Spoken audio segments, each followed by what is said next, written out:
What is up, nerds? I got Erick Sanchez back in the house, the former traveling press secretary for Andrew Yang's presidential campaign. Big supporter of the people and overall smart political cat. We're going to talk about NYC, DC, what's next for Erick, all that good stuff. But before that, let's warm it up, Andrew.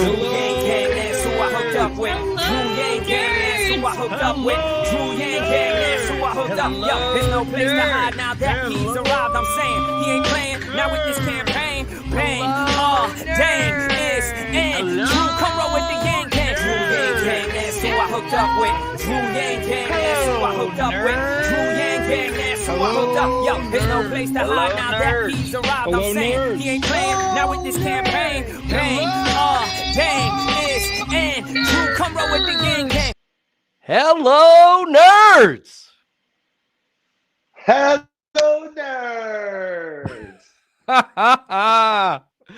Erick, welcome back to the Nerd Zone. What's going on, buddy?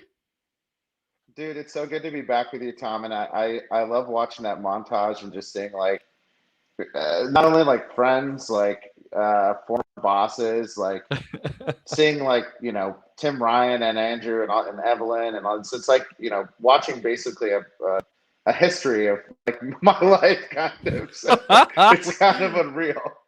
Yeah, well, you helped make that Tim Ryan interview happen, so I really appreciate it. I'm sure he would not have agreed to come on some random podcast without your nudge. So thanks again for doing that. Oh man, happy to do it. I know he had a really great time, and now he is on the trajectory to be the next United States Senator from Ohio, which is really, really awesome and thrilling.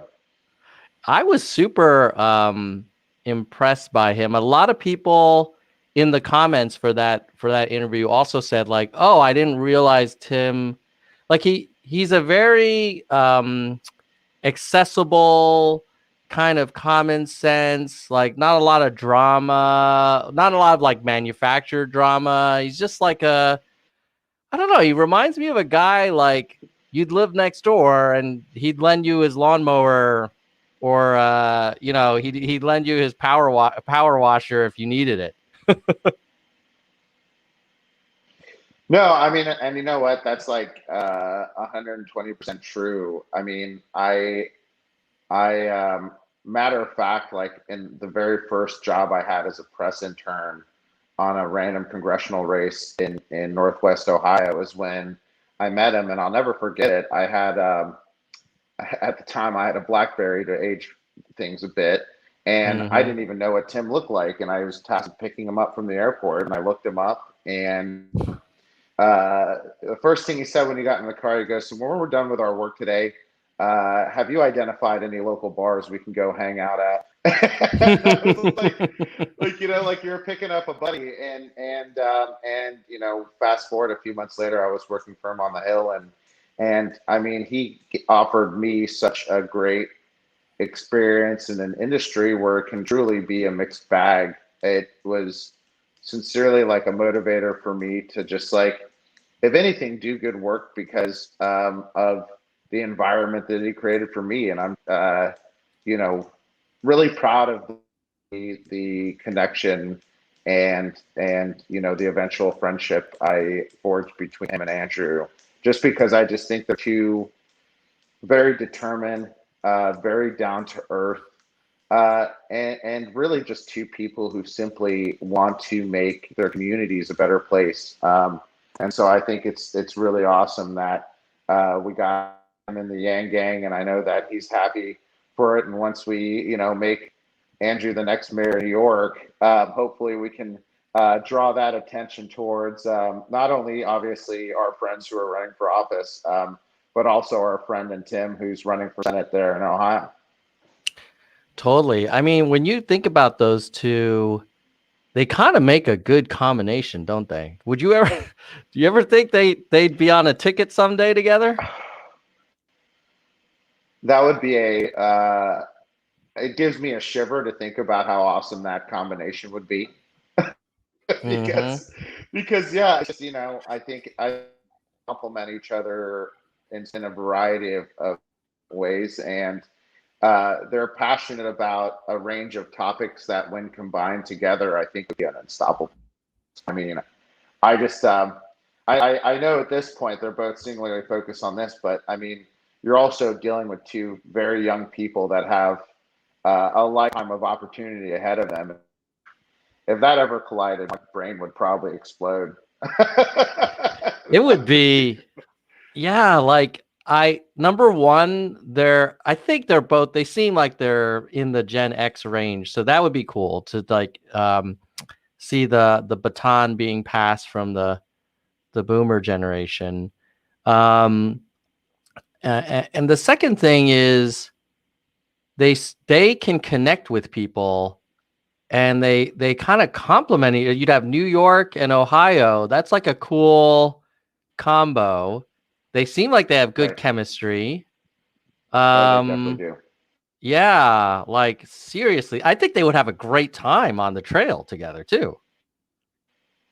That was the part of it. Like, and you know, having worked for both campaigns, you know, I think that fundamentally they understood the need to like enjoy every part of the process, and that would make things a lot, not only a lot easier, but would also make them just better politicians, you know.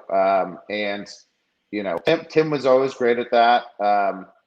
Uh, they, at least for the presidential campaigning, was new experience for Andrew, but obviously, like he was such a natural at it, just because you know they're both very good listeners, and that's something that is really really hard, especially for politicians to comprehend sometimes. You know, if you want to care about, you know, the values of the average person, you have to be willing to listen to them first. I think that's Yeah. something that they both capture very well. Yeah. They're kind of like they don't fall into the typical kind of polarized model that we have today where like I'm right, you're wrong. They seem like they're willing to do a little more triangulation and kind of think of the third way sometimes, and that's so super refreshing. I wonder if like is that but that is definitely not the norm, and it doesn't seem like that approach is being rewarded in the primary process on both parties. And like, how do you, like, Tim seems like a really reasonable, pragmatic guy. That doesn't seem like the recipe for success in the primary process. That the primary process seems to reward the most kind of fired up, like passionate, like way pull the party in a really rapid direction, you know, either in one extreme or the other. How do you see these types of candidates doing? Like, I mean, you look at Yang now, and there's a lot of progressives who are like, well, we don't really know what to make of this guy because he doesn't seem to be reading from the same exact playbook, but he's not a Republican, although some of his opponents have called him a Republican. They just seem like befuddled. But do you think the world, like the country, is ready for people like Tim Ryan and Yang rising further? Like, is that what the party system will reward? I think there's obviously like a lot of adaptation that takes place, and you know, I know that our friend Zach Graham will call it, you know, building a plane as it's taking off, and I know in that example, he would just talk about that infrastructurally. But I think that even from a message and approach standpoint, you really have to, you know, in a lot of ways, read it and find the desire there. And certainly, like, you know, in Andrew's example, during the presidential race, we had the vanity of being more experimental because, look, we were trying to at the very least, create a runway for future opportunity based off of what Andrew is passionate about, which led to Humanity Forward, and which, you know, obviously guided him into front runner status, jumping into this mayoral race. but it also came with the problems that are created when you show up to a race as a front runner. Mm-hmm. And as we're seeing now, like he's doing things that he did not have to do in the presidential. Well, there were still obviously times where Andrew, especially as he was gaining momentum, had to defend his policy points, particularly universal basic income. But obviously, it was not as nasty as it has become, although anticipated in this New York mayoral. But to your question, in terms of like, is there room for them? Not in the sense that they'd be able to approach it as they would like to, Mm. and that's only because of the political landscape we're in. In both parties, we've grown to a point where like bipartisanship has become a dirty word because no one believes in it anymore, and it certainly doesn't help when we see our Congress do things as simple as vote against an investigation of one of the darker days we've seen in American history in January 6th.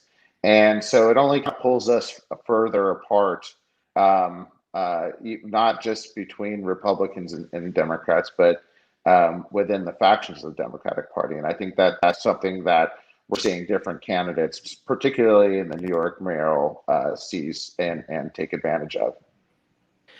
So speaking of this New York mayoral race, I've been watching it with great interest. Saw most of the debates, and it's getting pretty testy out there. And it's kind of like Democrat on Democrat violence. It's like pretty surprising. I particularly I was actually phone banking yesterday. And by the way, if you're watching this live, I'm going to be phone banking again today with my sons at 3 p.m. Eastern. So go to yangfornewyork.com and click on volunteer and phone bank to join me. But one of the things I did notice for a couple of the calls I made, there was definitely tension around, he doesn't like my community. Like Asian people don't like my community.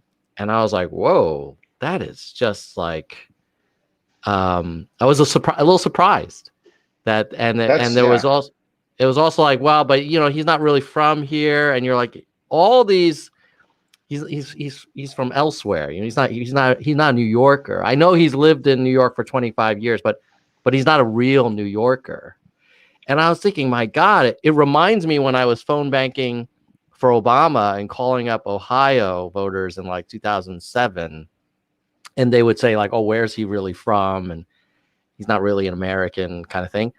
And but that I wasn't surprised because I was calling like some Republicans and some super conservative Democrats. I wouldn't expect to get that from New York City voters. Did you see that coming? This whole like otherism? Or are you surprised? I expected. I mean, look, I expected to see the attack come simply based off of the fact that, it's a straw that can be grasped.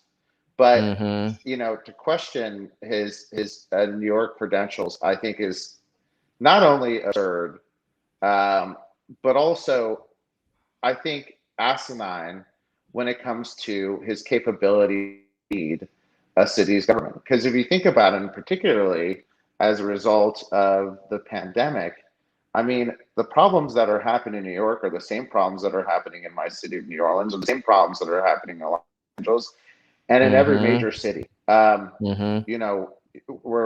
We've all seen problems in our economies. We've all seen problems with businesses, and all the same stresses that are happening, they're happening everywhere.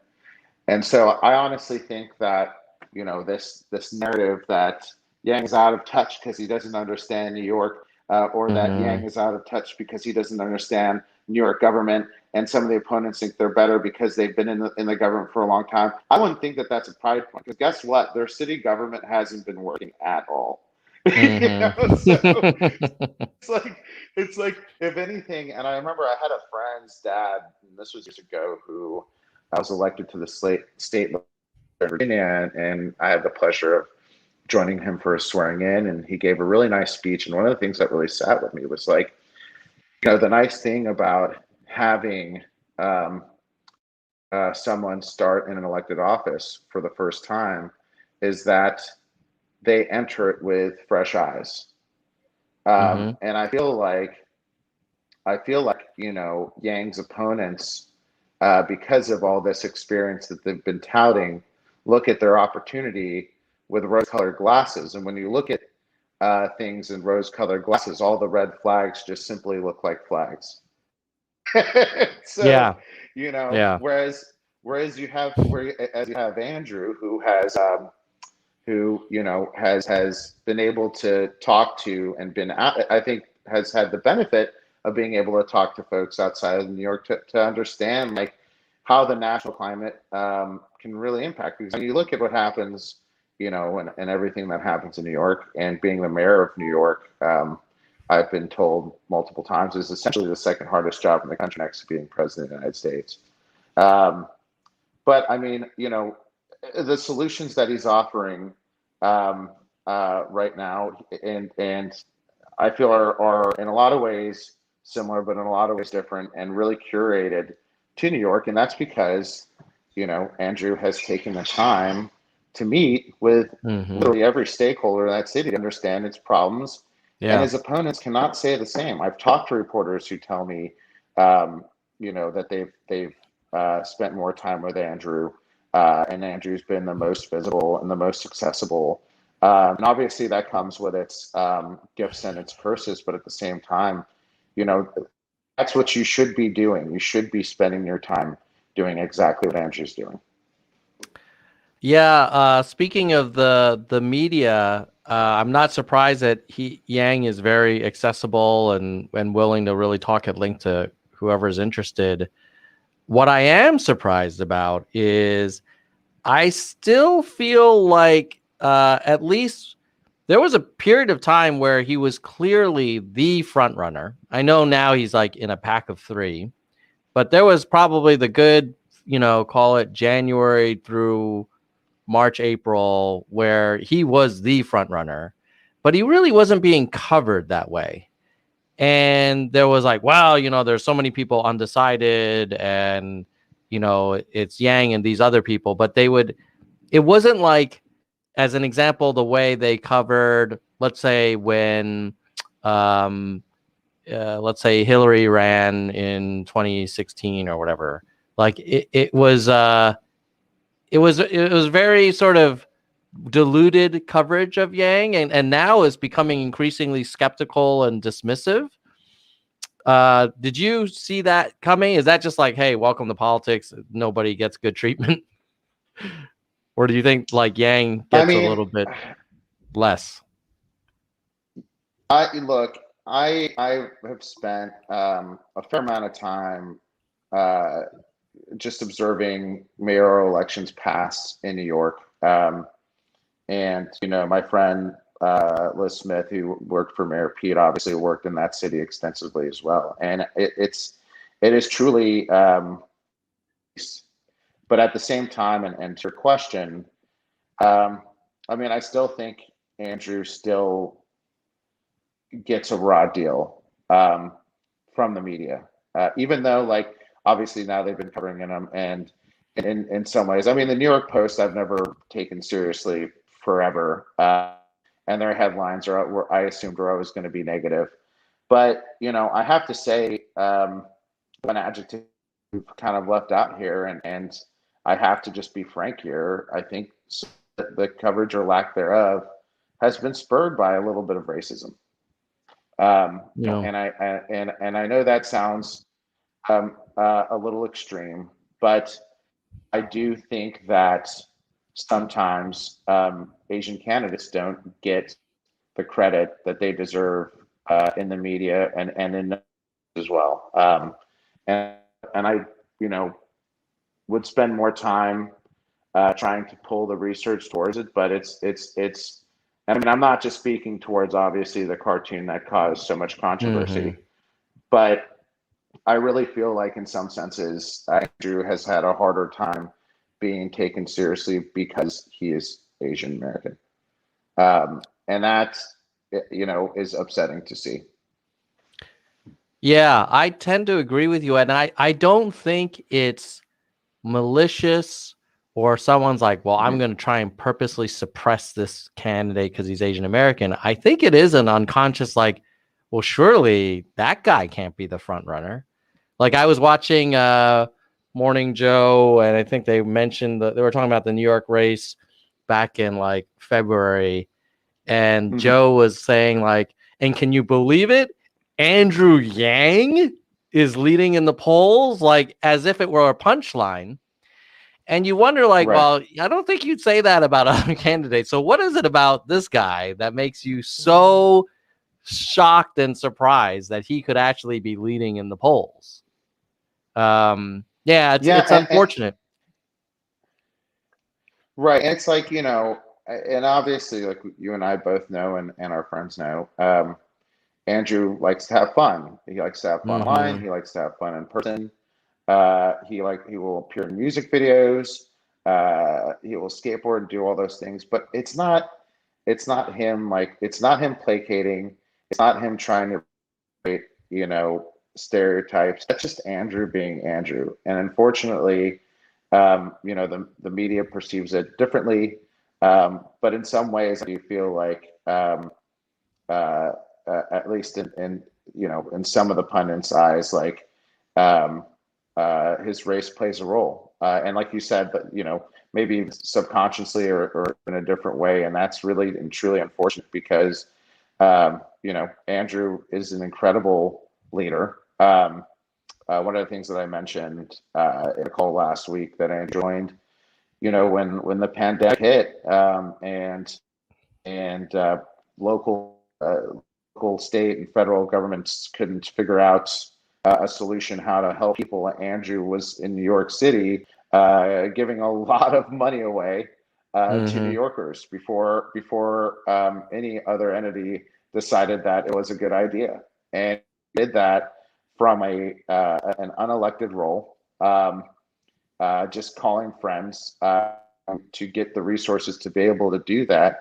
And I can only imagine what he would be capable of managing a government as big as New York's.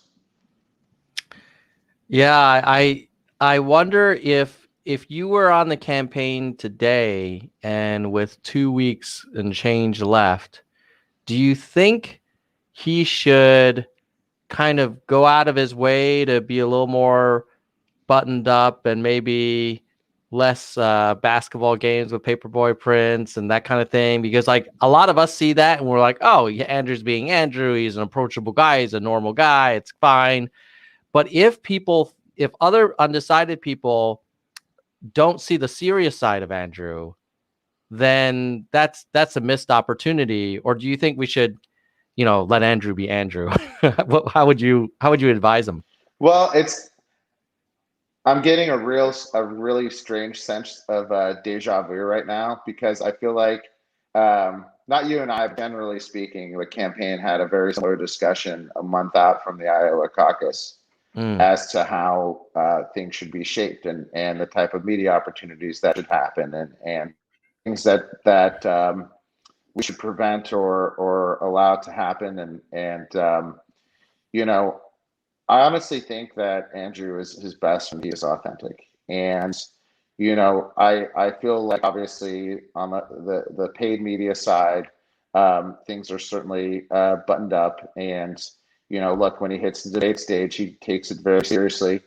But otherwise, I mean, he has to feed to the pulse of the people of New York. And right now, I think what the people of New York want is a return to normalcy. They want to see happiness again.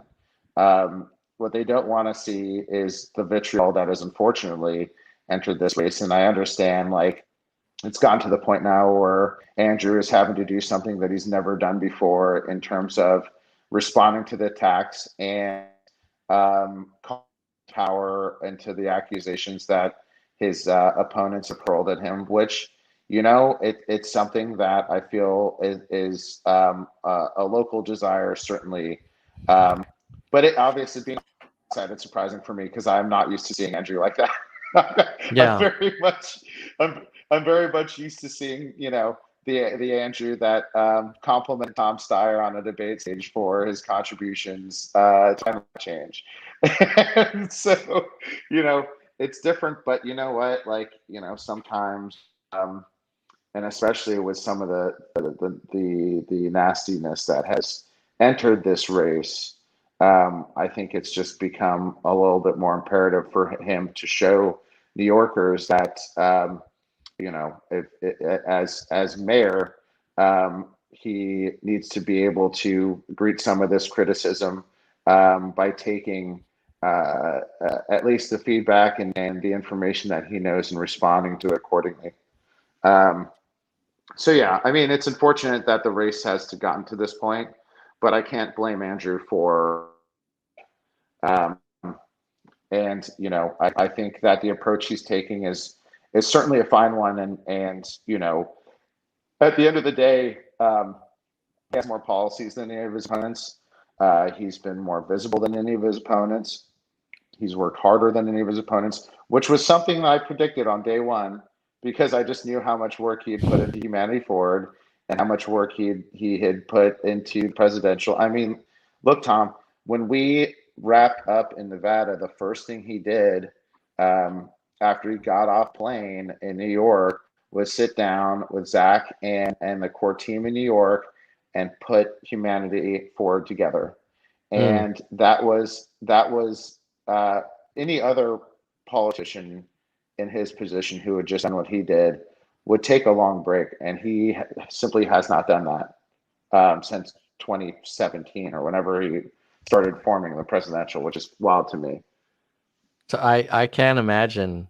I probably would have taken like at least 2-3 months off. I mean, and he didn't even skip a beat. It was ridiculous. I mean, it's crazy how I don't know how he does it, but that's why he's Andrew Yang. I mean, as soon as he wins, I might just sneak in the corner of the election party, hit him with a tranquilizer gun, and he'll wake up on an island and just force vacation on him if he won't take it. Yeah, seriously. Yeah, especially because I guess there'll be a period of time between winning and being sworn in. But yeah, knowing him, he'll probably want to get the planning spun up and the transitioning work. Yeah.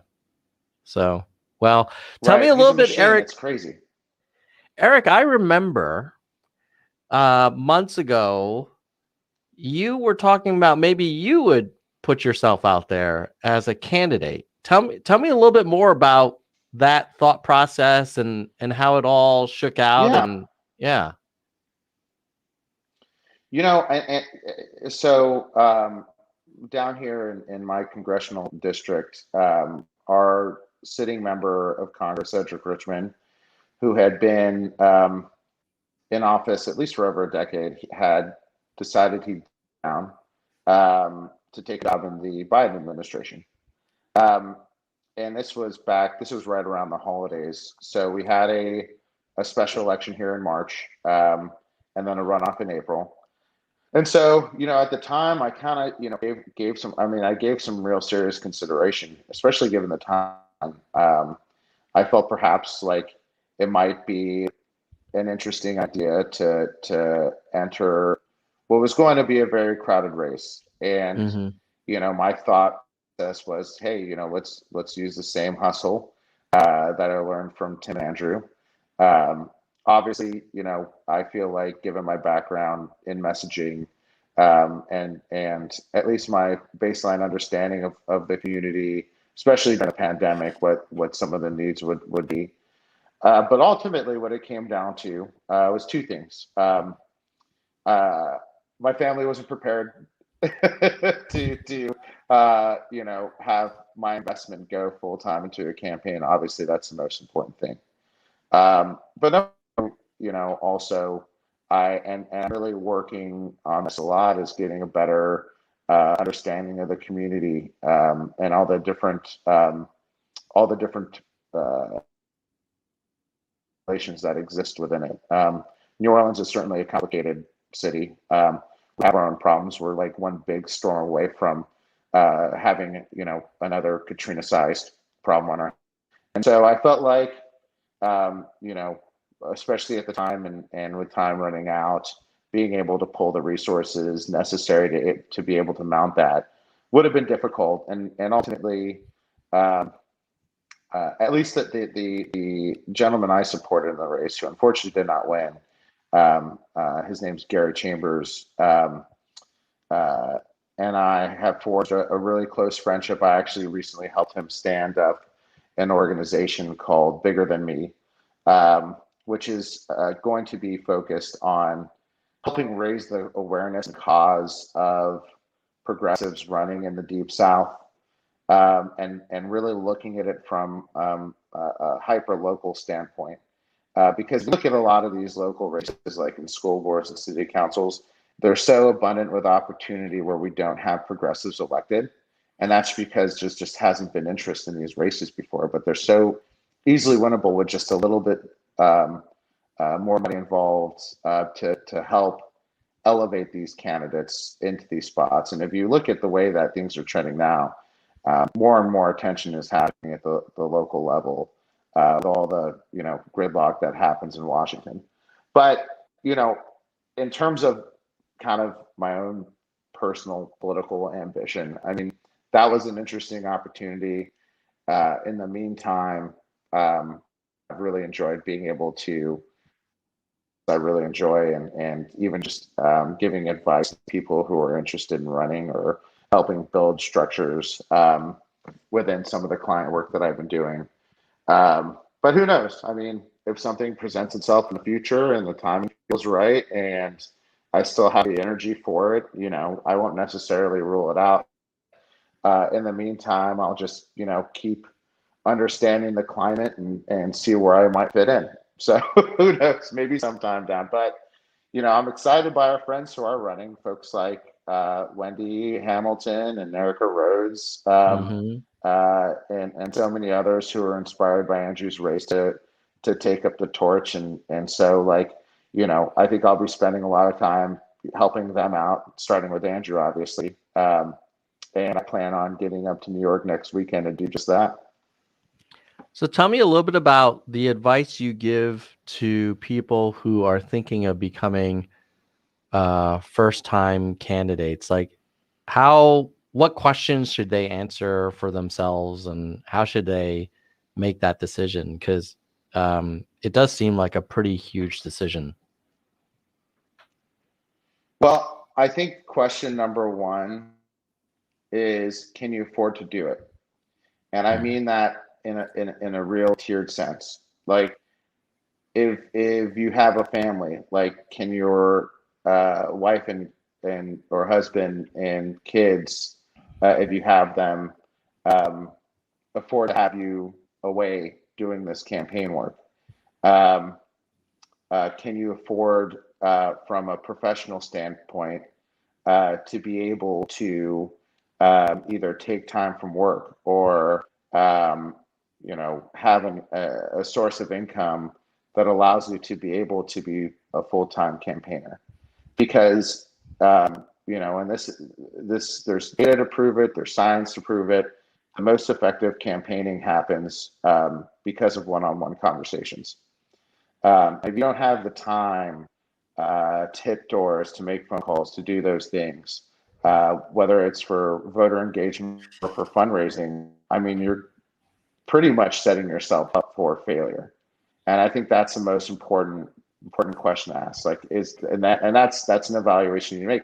If the answer is no to any of those questions, I would probably say it's not the right time. I mean, you can certainly try, and you may, depending on what the other opponent is doing, see success. But like, if Jermaine Johnson was here right now, he would tell you that his path to victory was literally based on the work that he put in. And I mean, what he was able to pull off during a pandemic in the House district is nothing short of extraordinary. But I mean, he used the Yang model of hitting every door, meeting with every stakeholder, and taking those opportunities. But yeah, there's that piece. Number two, don't be afraid to ask for money. And it is something that's hard to do. It is hard to do. And I know, Tom, you've been building your organization up. I'm sure even with pulling the pitch together, it's a little bit nerve wracking. Calling and asking folks for money is not an easy thing to do. So, I would say that there's that piece, but every candidate hates calling for cash. It's just something they don't enjoy doing. And obviously, the third one is, don't be afraid of criticism, because you're going to get it no matter what. And never read the comment section if you can avoid doing so. Yeah. It's hard to do because it's right beneath the fold. Yeah. And you want to do it, but you're not going to be happy. You know? And it's obviously the same thing, avoid the mentions on Twitter. And that's not even something Andrew can do. So, but yeah, it definitely takes thick skin, but we need people to do it. We need better voices in office. We need to get, these 30-year incumbents out and bring some fresh voices in, because we see the consequences of what happens when we don't. How long ahead of the election do you think a person who decides to run needs to plan for to be doing it full time, to have a good chance of winning? Is this something where, I've been impressed with Erica in that, she started while the previous cycle was still going on. Do you think that's too early, or do you think no, that's what you got to do? If you're out of nowhere, you got to start, a couple years in advance or plus. Look, I don't think there, especially these days, I don't think there's a time, and certainly there's a time where it's too late, but I don't think there's a time where it's too early. I do think that if you are starting out really early, and Erica understands this, Wendy understands this, everyone understands this. If your starting point comes ahead of an election cycle in between, I think it's smart to try and identify a candidate campaign on behalf of in your locality, offering that help at a local level, in order to build or at least widen your network as you head in towards your cycle.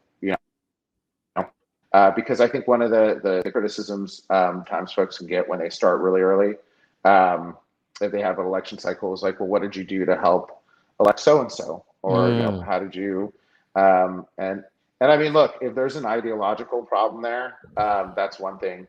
But if there's a candidate that lines up with your value set, you should, at least I would work to at least leave in the election cycle that happens previous, just to, and obviously there are opportunities that are built in to increase visibility in those moments as well. So really, while you're helping someone else, even, though it's not an alternative, you're also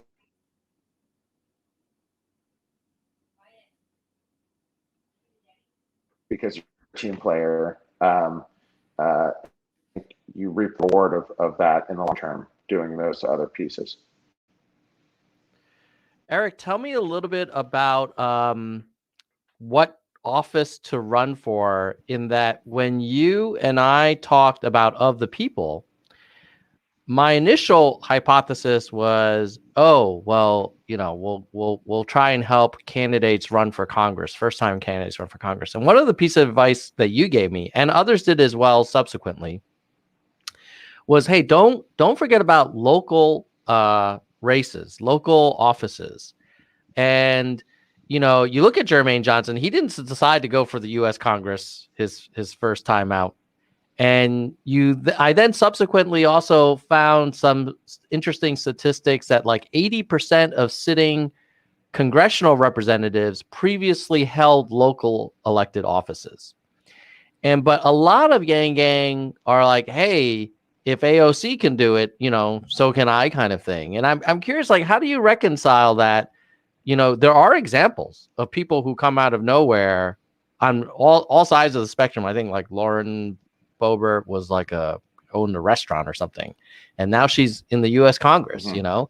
But then there are other roles, like I volunteer in my local county commission, on a commission on vocational training and stuff like that. And it takes a lot of time, but it's meaningful work and it's impactful. I enjoy it, and I don't have to quit my job. How do you think about that, local versus kind of federal offices?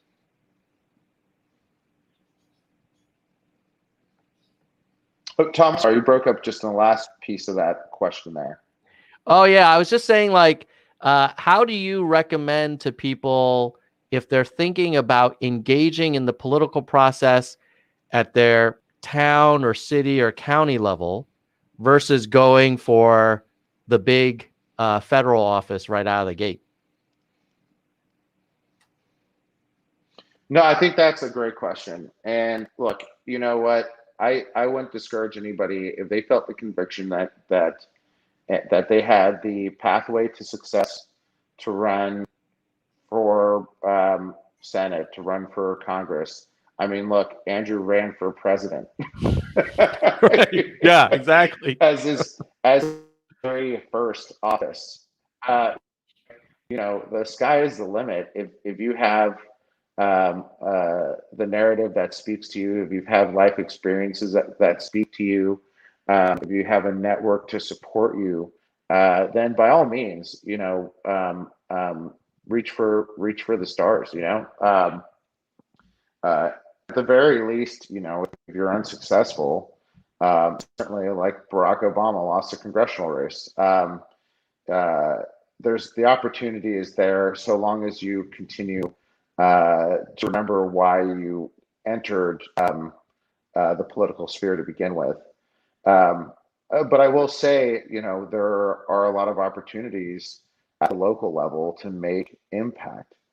And, I spent 5 years working with former educators that had a desire to run for local office. And so I worked on their behalf on a messaging standpoint with over actually 400 educators to get them on school boards, where in many cases there was either one or no educators represented on these school boards. And I'm thinking to myself, so these school boards are populated with people that have never even seen how a classroom operates? That's insane. And, so I just think you need to figure what pisses you off most, and then figure out how you can apply that and translate that into a position that offers you the way to make the most impact. And if it is in the format of running for Congress, great. But I don't think certainly you don't lose any dignity by being in any form of elected office. You only gain it. and whether it's in Congress or on a local city council, I mean, there's an abundance of opportunity to make impact anywhere there. Absolutely. Yeah. And I also wonder sometimes if you want to optimize for impact, certainly like getting into Congress, like your vote will be super important, and you'll be voting on huge important issues. On the other hand, like, it's not clear when people get to Congress, they're able to make a lot of change in a short period of time. Right? I'm not. Well, look, I'm not gonna name names, obviously, but I do remember there was one point in my career I was helping out on a Senate race to where there was a lot of money invested, because the person who was running was a mayor of a city, and the stakeholders wanted to get him into the Senate and out of being the mayor of the city so that he could no longer have any impact on decisions made in the city, because that putting him in the Senate would effectively render him a little bit less capable of having impact because of the partisan gridlock in Washington. Yeah. So I'll use that as the example. Yeah. Yeah. Like you could argue maybe like if Yang becomes mayor of New York, he might be able to do more for, let's say, basic income adoption and normalization and learning than if he were senator of New York, like U.S. senator representing New York. Like he would be one of 100 people, and he could probably sit on some committees and stuff. But like he might be able to get stuff moving in New York City in a matter of a couple years, and not clear what he could do in the Senate in 2 years. Right.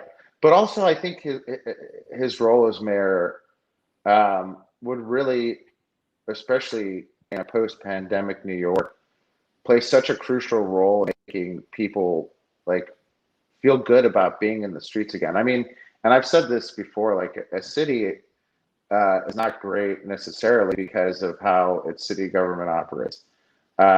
It's great because of the citizens and their own ingenuity, their own entrepreneurial spirit. And I think a mayor's role is really to make those roads of opportunity easier, while at the same time being a cheerleader for the city. And I've heard, Eric Adams attacked by saying that the city doesn't need a cheerleader. False, Eric. It does. You do. Right now, times that should be a necessity in what you're looking for in a mayor, which I think is generally a thankless job, because a general population that lacks the civic understanding of what a mayor is responsible for or not responsible for ends up creating an environment where it's blamed for wrong that happens in the city. So, but regardless of that, I can't think of anyone better to at least articulate how the problems that in New York will be fixed in a way that speaks to the emotions and feelings of the average citizen in Andrew. And I hope that go in on June 22nd, they understand that. Absolutely. Yeah. I mean, if a city ever needed a spokesperson and someone that could connect with all of the various communities and inject some energy and optimism, seems like, I can't think of a better candidate than Yang. And then on top of that, having all of the innovative kind of policy ideas will in the long run, have even potentially more impact. But the fact that you get both with this guy is super exciting. I have noticed that this New York City mayoral campaign doesn't seem super focused on policy, perhaps even less so than the presidential campaign. At least the presidential campaign, there was meaningful debate about, basic income and the environment and things like that. This race, it seems like very small ball. Like, well, was it a bodega? How many years did you live in New York, or where were you during the pandemic? Like very kind of snarky, like stuff that doesn't really affect everyday New Yorkers. But I'm guessing these candidates aren't dumb. Like they must know that it moves votes to do this. What's your read? Yeah, it's funny. One of my first college class was a sociology class, and one of the things that stuck with me was when my professor said that when a locality has the opportunity to debate social issues, that means things are going generally pretty well in that locality. And I think in this sense, yeah, I get it. It's like New Yorkers do really at least they're intrigued by how people understand the cultural points of New York. And it's perhaps a strong reason why that there's more focus there. And it's probably because they have lived under such a failed bureaucracy over the decades past that, like, they just want to know,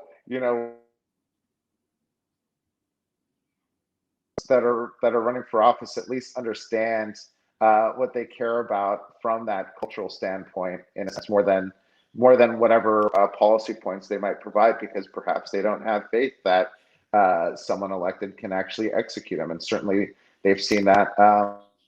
And it's funny because I've talked to plenty of people who have, like Andrew, never voted in a mayoral election, and it that very reason, that lack of faith.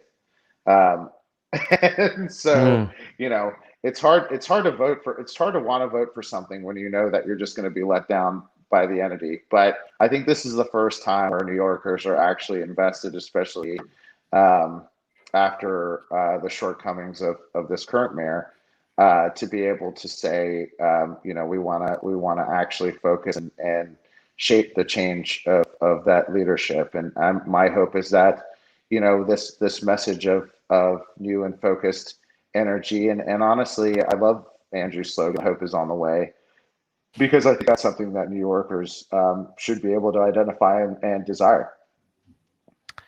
Let's switch gears for a minute, Eric. I know we're coming on to the hour mark, and I want to touch on national issues. What's your read on the Biden's administration's job so far, and what's your observation on the future of the GOP? Well, great questions. I think, right now the administration has done a great job of making sure that, at least from a federal level, the proper information is getting out around COVID-19. I was a little bit disappointed to see kind of a lack of clarity when the CDC decided to lift the mask mandate for all vaccinated people. I questioned conversations that may have taken place. I wondered if this was translated to governors and mayors to prepare, because I think there was a lot of confusion, particularly from the small business community, as to how we identify a vaccinated person when they walk into our establishment. And I think now this is why you're seeing things happen, like, South American Airlines stopping alcohol service because there's a bunch of confrontations that are happening on airplanes because of these different pieces. So, I think that has been a confusion. I also think there's been a tremendously missed opportunity when we talk about unemployment benefits and how beneficial the extension of them have become. And I talk to restaurant owners around here, and their biggest hurdle right now is staffing, because in a lot of cases, a lot of restaurant employees are getting paid better via these unemployment benefits than they were when they were working. And, I think that opens up an opportunity either to put more investment into the small business community so they can offer more attractive salaries, or at the very least highlight the problems that are happening that place Americans in a raising the minimum wage or doing other things to the point where it's more attractive to head towards unemployment benefits at this rate than it is to be in that part of the workforce. So, I hope that the Biden administration takes note of that. But, I think when you inherited a disaster that Donald Trump created, especially with a lack of proper transition that Trump offered Biden, that would have been a difficult task for anybody. I do think, however, obviously, I think that that every administration is different. I have my frustrations, but I also need to realize that, like, you know, at this point, this was never going to be the presidency that offered the same type of enthusiasm and energy that the Obama administration entered with.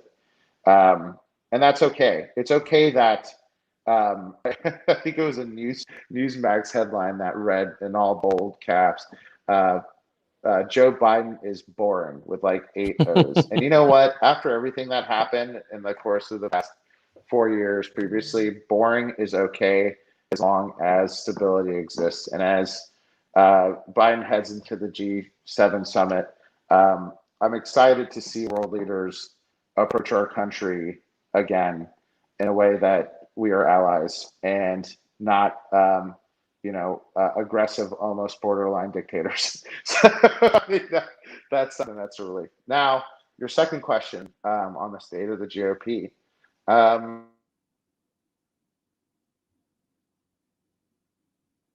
At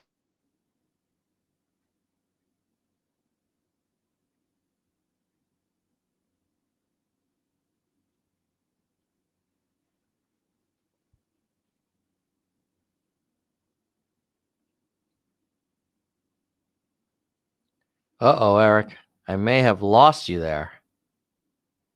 You appear frozen.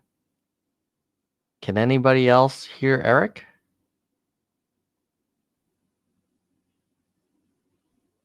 Hit me up in the chat if you cannot hear Eric.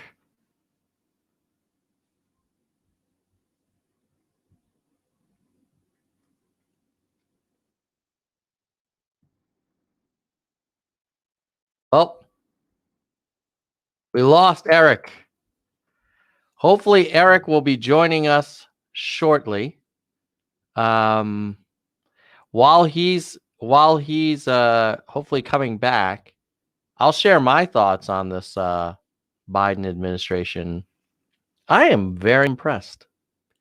I was expecting not a whole lot. I don't know what happened. You froze, and then now you're back. Yeah, no, I'm sorry. I have no idea what happened on my end. We're talking about the GOP. Yeah, we basically you gave your sense of the Biden administration, then you're about to go into the GOP, and that's when the freeze started. So if you could just start on your GOP. The GOP just decided to intervene in. They didn't want to hear. Stream. Yeah, the Orange Network got you. Didn't want my.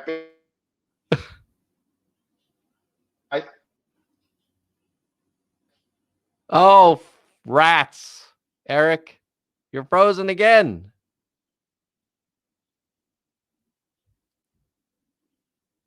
Yeah, Eric, we lost him again. Well, let me share my thoughts and he's back. Okay, is it okay? I think we're better now. So yes. I don't know. There's a rainstorm happening in New Orleans, and I don't know if it's messing with my connectivity. But so GOP, the GOP. So I think there's an internal battle happening on the GOP side because obviously, look, there's still a big faction of that party that has a desire for the moderate Republican to make a return or the centrist Republican. But at the same time, I think both the elected office holders and candidates that are running for, especially at least as the focus on the federal office, are choosing whether or not they want to embrace Trump and Trump's policies. And I'll use Tim Ryan's race as an example. I read an article recently that all of the Ohio Republican Senate hopefuls had a meeting at Mar-a-Lago that Trump called for during a fundraiser in an apprentice boardroom style, where he had all the candidates come in, sit down with him, and basically ask him, the simple question, why you? And they all just worked their hardest to prove to him, their loyalty to him, how, they would bring his policies and interject them into the state of Ohio. And obviously it was a really contentious meeting, but it shows to kind of some of the staying power that Donald Trump has, at least in the GOP. And I mean, you've seen congressional leaders go down and visit with him. So, I mean, even though he's not as present as he used to be, and thank God for that. And I'm so glad he's off of Twitter, and I'm so glad his blog failed after a month, and that now he essentially has to tweet through press releases. But I think there's still a sense. I mean, look, you had a guy who bullied his way into the presidency and created this model for Republicans to consider. And adapt to. And if you look at, the situation that's going on with Matt Gaetz, for example, he's very much using the Trump approach of, I'm Teflon, you're wrong, I'm right, this is stupid, so I don't need to care about it, which will work until he eventually gets arrested and indicted. But, I think at least that model is something that Republicans appreciate, because it probably seems a lot easier than trying to win the debate. And there's that old adage that Democrats win debates and Republicans win elections, and Democrats fall in love and Republicans fall in line. And there's some truth to that. But at the same time, it's like, look, Biden won on regaining the soul of America. In a lot of ways, that soul was lost, and we saw a lot of division, and it's obviously not gone. And there were obviously a lot of people that still voted for Trump. And I think Democrats have to figure out a way to beat out Republicans, while Republicans are trying to figure out their identity, to hopefully grab the attention of some of those lost voters. And that was something obviously Andrew was able to do via his presidential campaign, because we certainly saw a lot of former Trump voters fall into the Yang Gang as well. But yeah, I think I'm not saying the Democrats are doing all that great of a job, and they have an identity crisis that they need to figure out as well. But at the very least, the Republicans have the exact same problem. And I'm glad that at least on our side, we don't have white nationalists. So that's cool. Yeah, sometimes I would tell my kids, you can judge a person by the friends they keep. That's absolutely correct. 110%. I say that to everybody all the time. Yeah. What do you think is going to happen in 2022? Do you think this will be the orange revenge, and you'll see a ton of kind of MAGA candidates win, or do you think it will be the kind of a whimper from them? Well, look, I mean, in 2020, we lost House seats. We lost Senate seats. And I mean, the same thing happened in Obama 2012. We lost a lot of state legislatures. And it all trickles from the top down.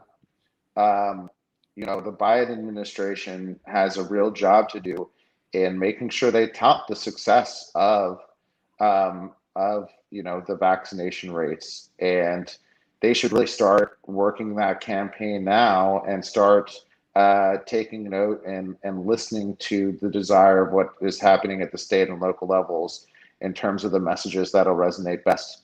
But it's incumbent upon them to make sure that they take credit for things in the way that Trump used to take credit for things, even though Trump had nothing to do with the things he was taking credit for. Whereas we actually can. So, if we don't do that, then I think we, definitely certainly line ourselves up for at least a rockier road than we would if we do that initial job correctly. It's so unusual not to hear someone screaming about record stock market every other day. Even though we have been setting records, but it's like, oh wow, the president doesn't feel the need to take credit for everything. It's kind of refreshing. Yeah. Oh yeah, and that was something Andrew used to joke about. He's like, Trump's always tweeting about the stock market. Who's really all that excited about the stock market that doesn't work on Wall Street? Yeah. Seriously.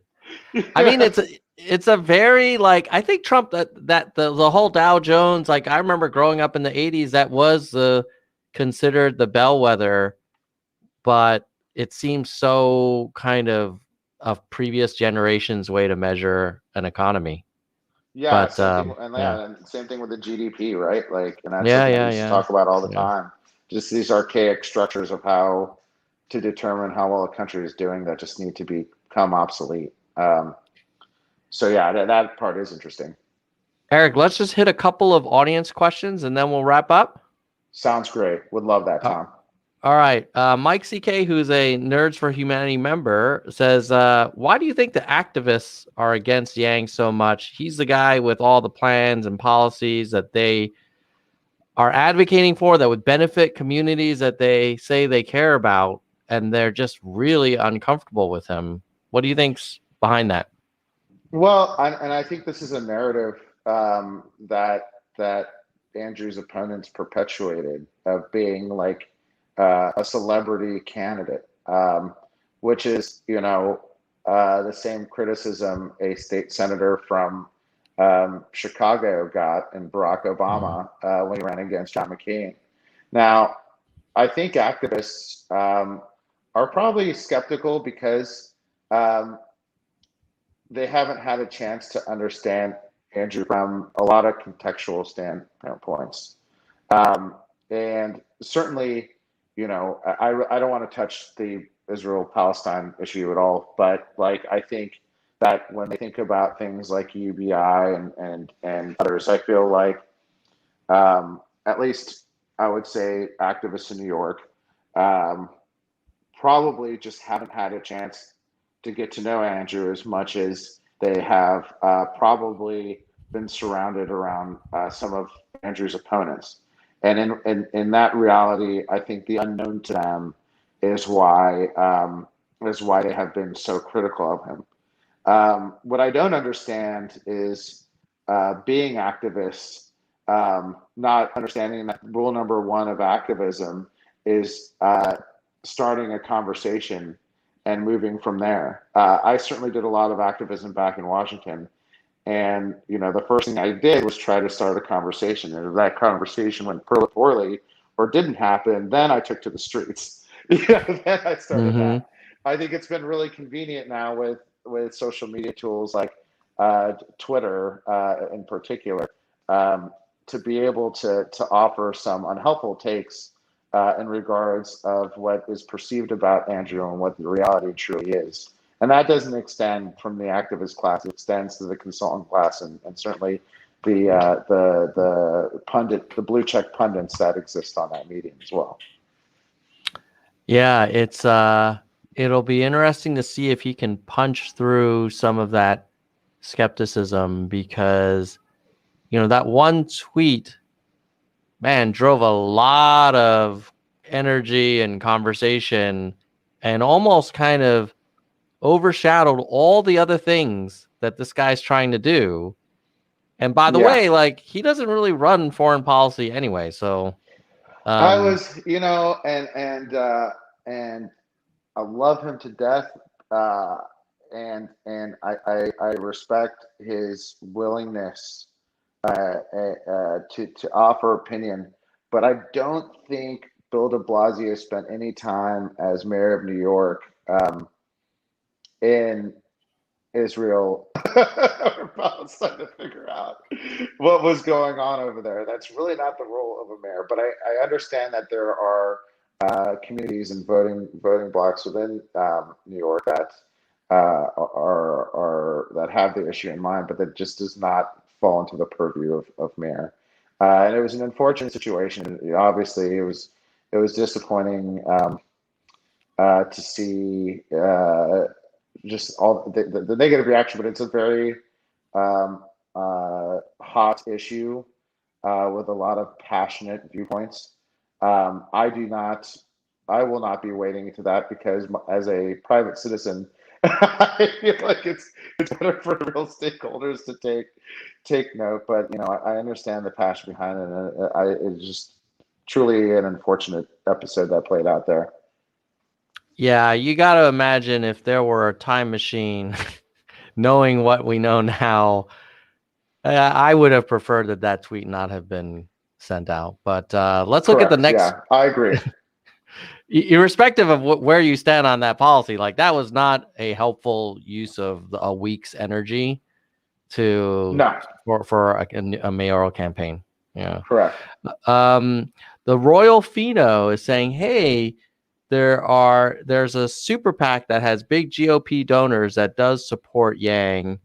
What do you think? What do you think about that, and why do you think they support him?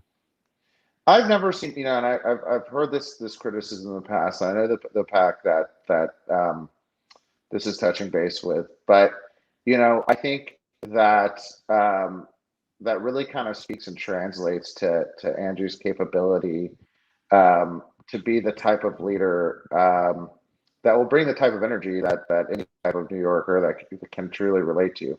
And obviously, New York's not going to elect a Republican mayor, so the primary will effectively be the general, although we still have to have a general.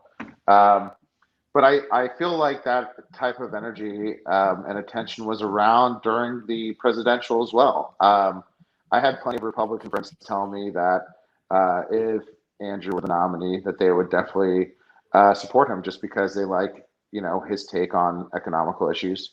They felt like he had the type of energy based off of his positivity that would be able to translate into hopefully getting more done in Washington as a result, especially when you look at someone who is as vitriolic as Trump. And I think in a lot of ways, you saw a lot of Republican-led efforts towards helping Joe Biden get elected in different organizations such as like the Lincoln Project.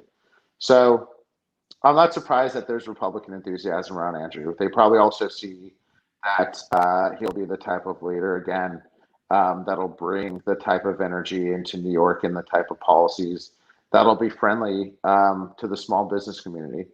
I think he will certainly be doing, certainly a lot of the progressive work of holding Wall Street accountable, but he'll be removing, in my opinion, a lot of the tape that prevents someone who's eager to start a business in the city.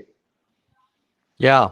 And as a former entrepreneur himself, I would imagine he could probably empathize with small businesses in ways that, someone who might have been steeped in city politics for most of their career might not look at it the same way. So totally agree with that. And, it's not, I mean, of course, New York is a Democratic city, but there are Republicans that are there and they want their city to be successful too. And so hopefully there's some kind of win-win that we can find, because even though I'm not a resident of the city, as an American, I want our greatest city to thrive. And it's sad. For sure.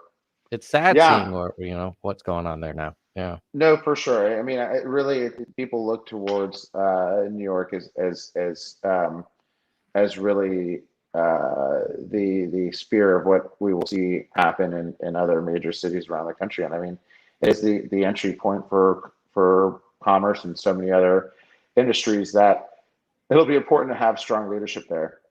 Like I said, I think Andrew understands that his role, in addition to being a proper cheerleader for New York, is also making sure that what's been the hurdles that have been created an opportunity will be removed or work to get removed as a result of him being mayor. Erick, it's been a pleasure having you back on the show. Were there any other topics or call outs that you wanted to make before we wrap up? Well, just, what you said before, I hope everyone takes the opportunity to volunteer and make phone calls. I know I'll probably run into some familiar faces when I'm up there in New York hitting doors. But, I think that is paramount. And, I'm just excited to see whoever is up there. But yeah, just thrilled for what is next. And as always, Tom, it's just a pleasure to be here talking with you. It's great having you on, Erick. And for those of you who are watching in the live stream, I'll put in the chat the link to the phone banking party that I'll be joining in about half an hour with my two sons, who actually have been doing some calling on their own and getting hung up on from time to time, but doing our best and trying to spread that positive energy. Absolutely. And, that's important. Every vote counts, and sometimes you just move someone up from putting him as number 3 to number 2. That could be the difference, when you add it all up. That's absolutely right, Tom. I couldn't agree more. Well, Erick, let's have you back on again soon. Maybe after the win, we can talk about, how does Andrew take New York City to the next level, and what's the strategy to do that, and what does the world look like in about 3 or 4 weeks from a New York City perspective. Yeah, and I'd also like to know where our guest rooms are in Gracie Mansion after that point too, because we deserve them. Absolutely, I would hope so. I would imagine there should be a Yang Gang reception at some point, but we'll look out for those invitations. Absolutely. With that, we'll say goodbye, nerds. Goodbye, nerds. Thank you for having me, Tom. So great to see you, man. See you, Erick. Take care, buddy. All right. Bye.